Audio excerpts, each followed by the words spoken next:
नमस्कार, मैं डॉक्टर तरन्नुम बानो, हिंदी विभाग, महेंद्र महिला कॉलेज गोपालगंज में सहायक प्राध्यापिका के रूप में कार्यरत हूँ, जो जयप्रकाश विश्वविद्यालय छपरा के अधीन है। आज ऑनलाइन कक्षा संचालन के अंतर्गत मैं बीए ऑनर्स हिंदी के पाठ्यक्रम हिंदी साहित्य का इतिहास आदिकाल से भक्तिकाल इस विषय पर चर्चा करने जा रही हूँ। भले ही ये पाठ्यक्रम प्रथम वर्ष हिंदी ऑनर्स के विद्यार्थियों के लिए रखा गया है, किंतु द्वितीय एवं तृतीय वर्ष हिंदी ऑनर्स के विद्यार्थियों के लिए भी पृष्ठभूमि के रूप में इसे समझना आवश्यक है। साथ ही जो विद्यार्थी नेट की परीक्षा की तैयारी कर रहे हैं, वे भी इस वीडियो को अवश्य देखें। धन्यवाद। हिंदी साहित्य का इतिहास इस विषय के ऑनलाइन कक्षा संचालन की अध्ययन सामग्री को तैयार करने के लिए विशेष रूप से दो पुस्तकों का आधार लिया गया है। एक आचार्य रामचंद्र शुक्ल द्वारा लिखित हिंदी साहित्य का इतिहास, दूसरा डॉक्टर नगेंद्र द्वारा लिखित हिंदी साहित्य का इतिहास।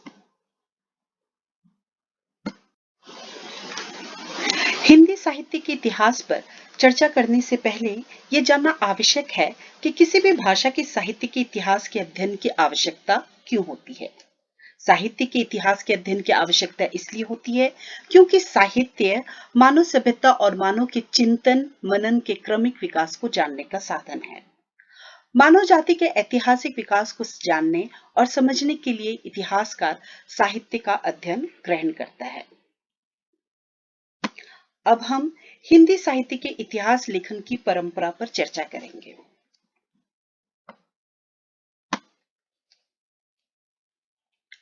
विभिन्न विद्वानों द्वारा हिंदी साहित्य के इतिहास को लिखने का प्रयास किया गया, जिनमें से प्रमुख इतिहास ग्रंथ है।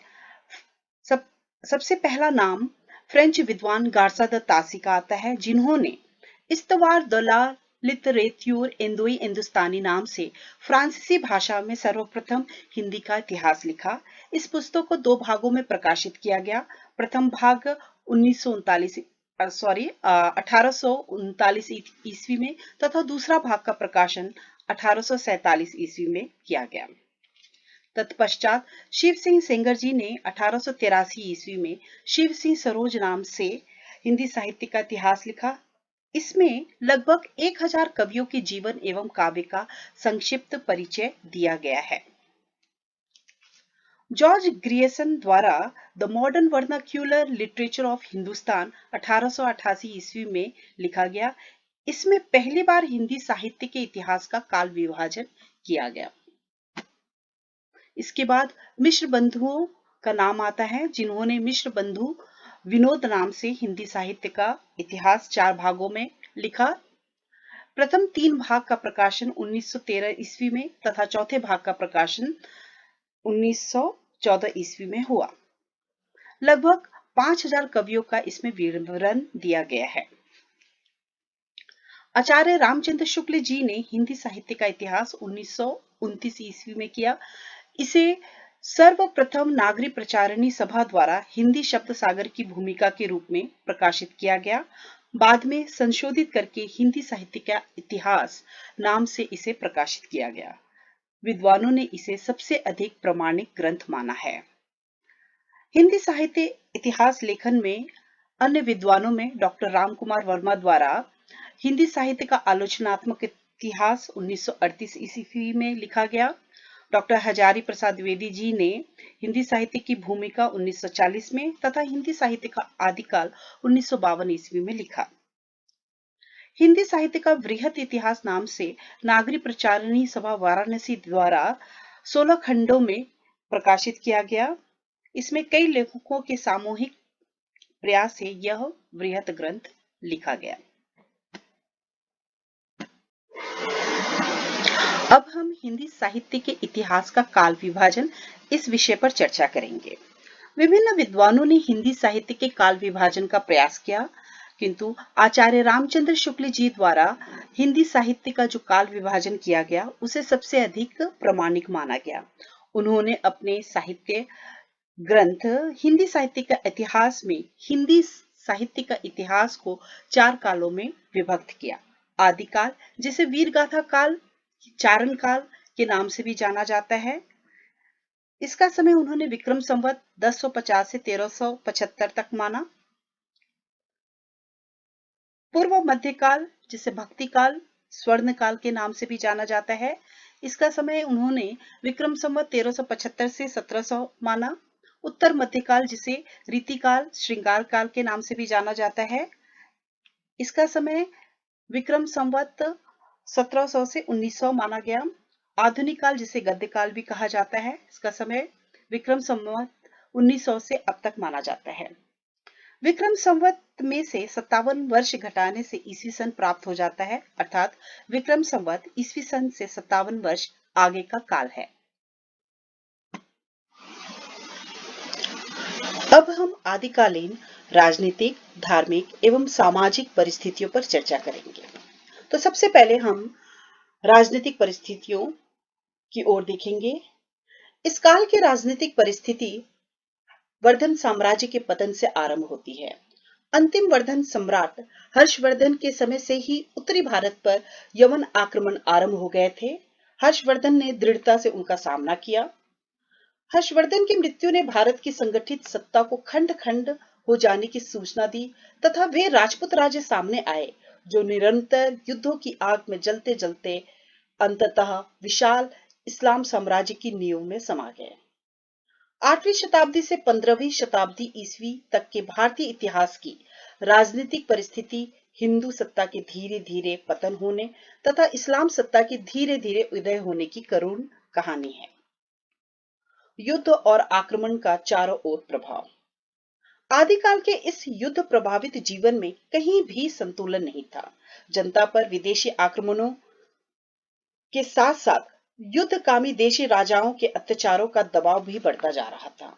अतः इस काल का समस्त हिंदी साहित्य आक्रमण और युद्ध के प्रभावों की मनस्थितियों का प्रतिफलन है।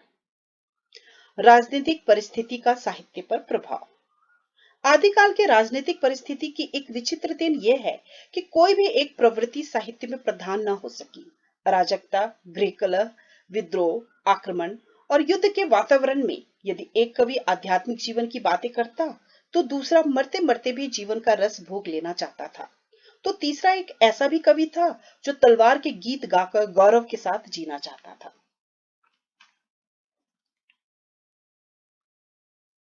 अब हम धार्मिक परिस्थितियों पर चर्चा करेंगे।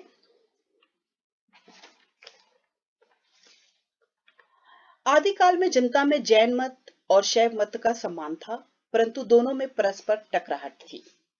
राजपूतों पर शैव मत का अधिक प्रभाव था। बौद्ध धर्म रूप बदलकर अपनी जड़ें मजबूत कर रही थी। बौद्ध धर्म के महायान शाखा के मंत्र, तंत्र, जादू टोने, ध्यान धारणा आदि का निम्न स्तर पर अधिक प्रभाव था। मनुष्यों में आत्मविश्वास की कमी, धार्मिक स्थानों की दुर्दशा, व्याभिचार, आडंबर, अर्थलोभ आदि ने बौद्ध व्यवहारों के साथ साथ हिंदू मंदिरों को भी ग्रस्त कर लिया। पुजारी महंत धर्म के सच्चे स्वरूप से अपरिचित थे। धार्मिक अशांति के इस काल में बाहरी धर्म इस्लाम का प्रवेश होने लगा। कवियों ने इसी मानसिक स्थिति के अनुरूप खंडन, मंडन, हठ योग, वीरता, श्रृंगार साहित्य को इस काल में लिखा। अब हम आदिकालीन सामाजिक परिस्थिति पर चर्चा करेंगे।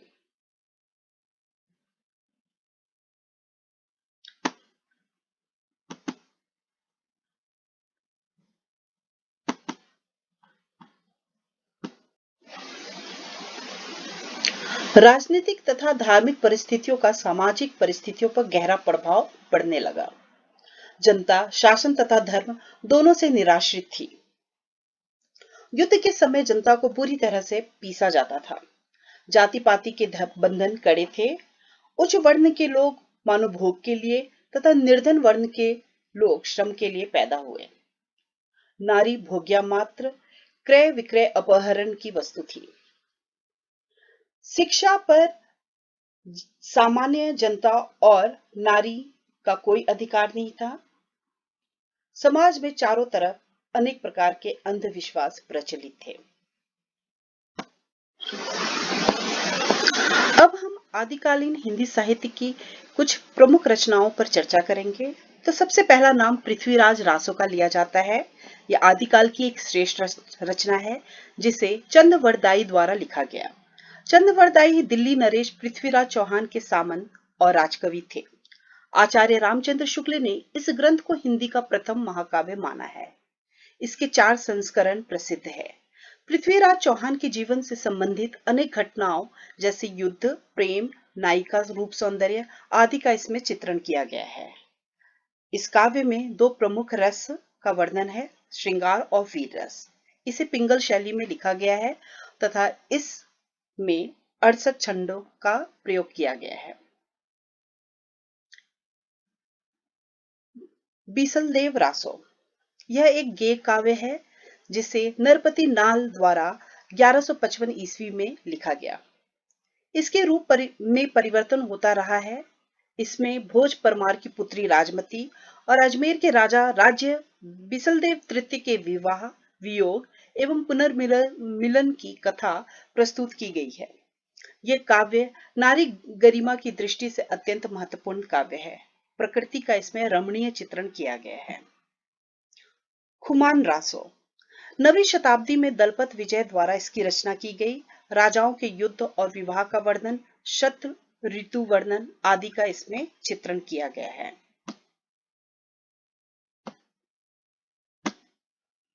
परमाल रासो जगनिक भाट द्वारा 1230 में रचित यह एक लोक गेय काव्य है। मूल रूप इसका उत्तर प्रदेश में प्रचलित आलाखंड काव्य से माना जाता है। इसमें आल्हा और उदल नामक 2 वीर सरदारों की वीरतापूर्ण लड़ाइयों का वर्णन है। हम्मीर रासो यह एक वीरगाथा काव्य है जिसकी रचना शारंगधर ने की है। ढोला मारू रा दूहा 11वीं शताब्दी में रचित यह एक लोक भाषा काव्य है। पश्चिमी हिंदी प्रदेश राजस्थान में यह अत्यंत प्रचलित है। इसका मूल रूप दोहों में मिलता है। इस लोक काव्य को 17वीं शताब्दी में कुशल राय वाचक ने कुछ चौपाइयां जोड़कर विस्तार किया। इसमें ढोला नामक राजकुमार और मारवानी नामक राजकुमारी की प्रेम कथा का वर्णन है। यह लोक प्रसिद्ध प्रेम गाथा आदिकालीन श्रृंगार काव्य परंपरा की एक महत्वपूर्ण कड़ी है। नारी हृदय का अत्यंत मार्मिक चित्रण इसमें किया गया है। आमिर खुसरो की पहेलियां एवं मुकरियां। खुसरो का जन्म 1255 के आसपास हुआ। वे बड़े विनोदी एवं सहृदय व्यक्ति थे। फारसी के बहुत अच्छे ग्रंथकार थे। जनजीवन के साथ घुल मिलकर काव्य रचना करने वालों में खुसरो का महत्वपूर्ण स्थान है। उन्होंने जनता के मनोरंजन के लिए पहेलियां और मुकरियां लिखी। आदिकाल में खड़ी बोली को काव्य की भाषा बनाने वाले वे पहले कवि थे। उनके द्वारा रचे गए ग्रंथों की संख्या लगभग 100 बताई जाती है, किंतु उनमें से केवल 20-21 ही उपलब्ध है। उनकी प्रमुख रचनाओं में खालिकबारी, पहेलियां, मुकरियां, 2 सुखने, गजल आदि प्रसिद्ध है। विद्यापति जी की कीर्तिलता, कीर्तिपताका तथा पदावली इस काल में लिखी गई। कीर्तिलता एवं कीर्तिपताका काव्य में विद्यापति जी ने अपने आश्रयदाता कीर्ति सिंह की वीरता, उदारता की प्रशंसा की है।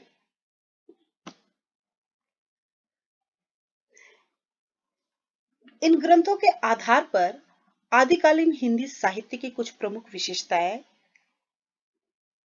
इस प्रकार उभरकर दिखाई देती है। आदिकालीन हिंदी साहित्य में विशेष रूप से युद्ध एवं आक्रमण का वर्णन, राजाओं की वीरता का वर्णन, प्रेम चित्रण, नारी चित्रण, प्रकृति चित्रण, लौकिक साहित्य, भक्ति साहित्य, हास्य व्यंग्य की रचनाएं आदि विशेषताएं देखने को मिलती है। मैंने आज के ऑनलाइन कक्षा संचालन में हिंदी साहित्य के आदिकाल पर विस्तार से चर्चा किया। मेरे अगले ऑनलाइन कक्षा संचालन में मैं हिंदी साहित्य के भक्ति काल पर चर्चा करूंगी। धन्यवाद।